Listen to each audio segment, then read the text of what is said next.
Rule number one of Argentina, especially Buenos Aires, they don't speak Spanish. They speak Castellano.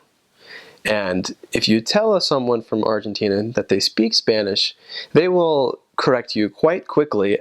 Maybe they might be offended that they speak Castellano, and they speak the real Castellano, which, if you look it up on the internet, Spain speaks Castellano, just a different dialect. They pronounce the double L's and the Y's as a sh. So in Mexico, you might hear someone say "Yo me llamo" or "Llámame" or "Voy a hacer eso." In Argentina, it's more like "Yo me llamo" or like "Llévame por ahí" or like yeah, just a lot of "Ayúdame." It's a lot of sh, and it's funny because you can probably even see it in my facial reactions. But the Argentine dialect is so emotional, and it's so melodic. It's almost like you're singing and arguing and yelling at the same time, which you'll probably feel that way. That the Argentines are yelling at you. They're not. That's just how they speak, and they're really passionate. And you'll find that when you learn how to speak Castellano, you'll have a certain type of personality as well. It might be a little different than how you are in English. I know for me, I was different speaking Spanish than I was speaking English, and you'll just notice that, and you'll have to identify yourself as that Castellano speaking being. There is Argentine accent is the Porteños. They have their own dictionary. They have this whole book of slang. A lot of it is dirty. So you'll hear a lot of those things, and you'll have to kind of know what things you can say and what you can't. Usually ask the members or your companion. But they always address people as Che. Che was a political figure, a revolutionist, who they admire because he wanted the right things and wanted to help out people who couldn't help out themselves, which you can research on the internet more about Che. But you could probably, in a typical greeting, and you can wait till you feel a little bit more comfortable for this, but if you really want to connect with an Argentine, you could say something like, by the way, they don't really say "Cómo estás?" They say like, "Cómo anda?" Like, how you walking? And so like, one thing you could say is "Cómo anda, Che?" And it's like, how you doing, man? And it's really great. It's a friendly way to say things.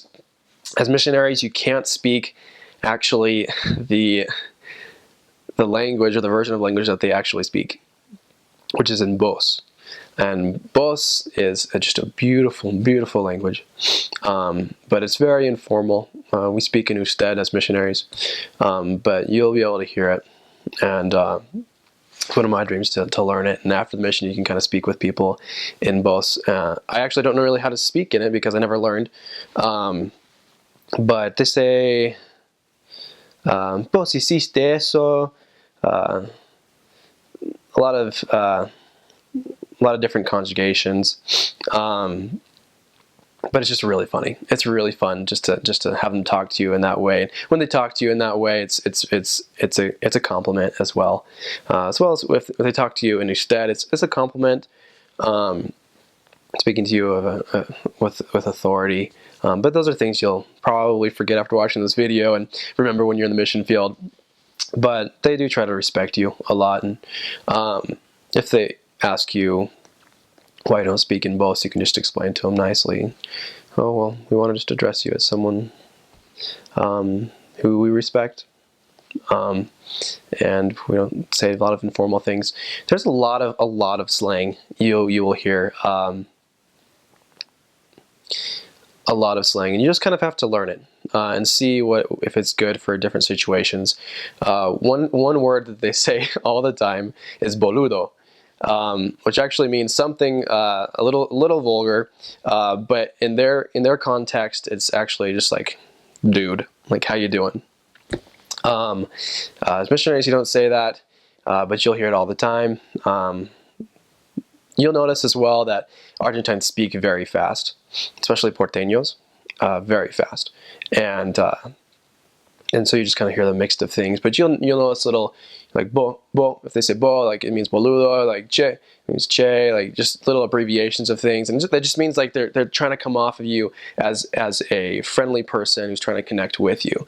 And so you can understand that you'll be able to surpass those barriers, and it's not offensive if you're going to be serving in Argentina. Especially in Buenos Aires, you are going to be learning the most beautiful language in the world, because it is something that can convey so much more expression with the intonations of the voice, the highs and the lows. Just the way that they say it is with such passion and with such energy and such. It's almost a music that I won't do it justice speaking it.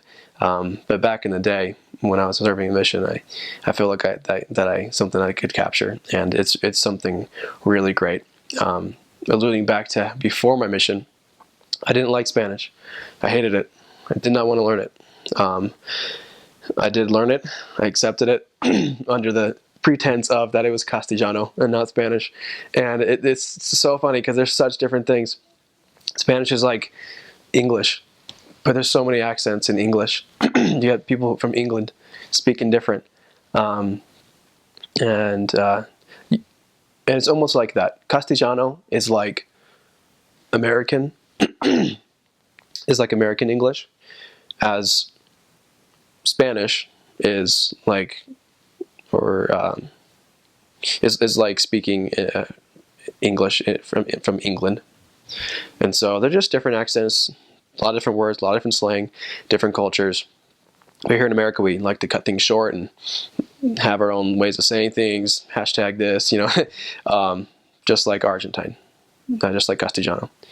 So you'll be able to understand. There's a big melting pot. There's no one really from Mexico, but from Peru, Bolivia, a lot of people from China, and you will just be able to just see how it is. It's beautiful. It's a beautiful language. It's a piece of art.